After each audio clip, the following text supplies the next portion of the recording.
science is not of great interest to us in some sense, that somehow we don't want to learn. You see, people read the stock market quotations and financial pages. Look how complex that is.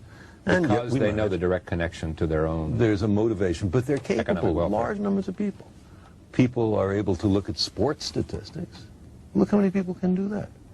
Understanding science is not more difficult than that. It doesn't involve greater intellectual activities. But the thing about science is, first of all, it's after the way the universe really is and not what makes us feel good. And a lot of the competing doctrines are after what feels good and not what's true. Okay, but you got to make, I'm not sure you'll go this far with me, but I mean, there's a lot of that that is about feeling good, and there's a lot of that that's about hocus pocus, but at the same time, there are millions of people who understand science does not prove religion, but because religion is faith-based, and therefore you should not deny the value of it because it is faith-based and not scientific. But let's look a little more deeply into that. What is faith? It is belief in the absence of evidence. Now, I don't propose to tell anybody what to believe, but for me, believing when there's no compelling evidence is a mistake. The idea is to withhold belief until there is compelling evidence.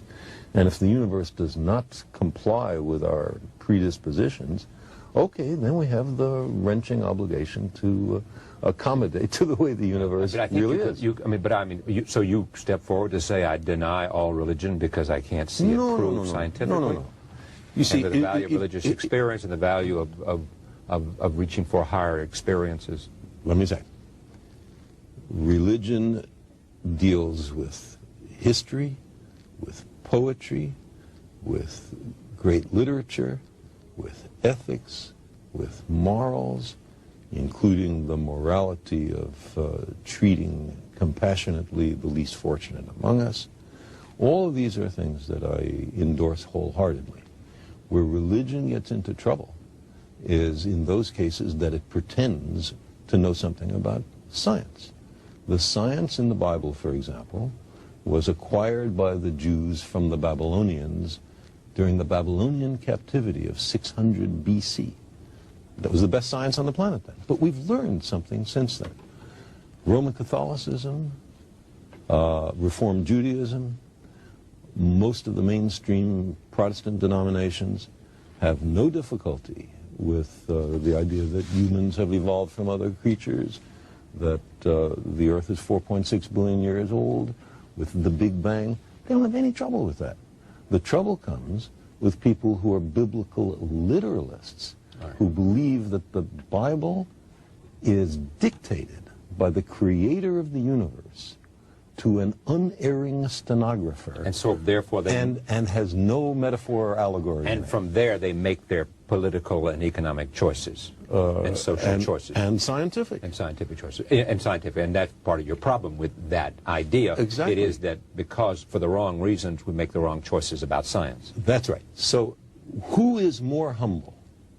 The scientist who looks at the universe with an open mind and accepts whatever the universe has to teach us, or somebody who says everything in this book must be considered the literal truth and never mind the fallibility of all the human beings involved in the writing of this book? Okay, I mean, I accept that, but I also, the argument being made by many is that, you don't have to, whether a specific scientific act took place as described by some biblical writer is not at the heart of the religious faith and the religious experience. Some people agree with you and some people don't. Some people think that every jot and tittle in the Bible is essential. You throw one thing away to allegory or metaphor, then it's up to everybody to make their own decisions. Then how are we, a lot of this has to do with science in the United States. Are we different than other nations? Absolutely not. You can see this worldwide. In India, there's a madness about astrology. In Britain, it's ghosts. In Germany, it's rays coming up from the Earth that can only be detected by dowsers.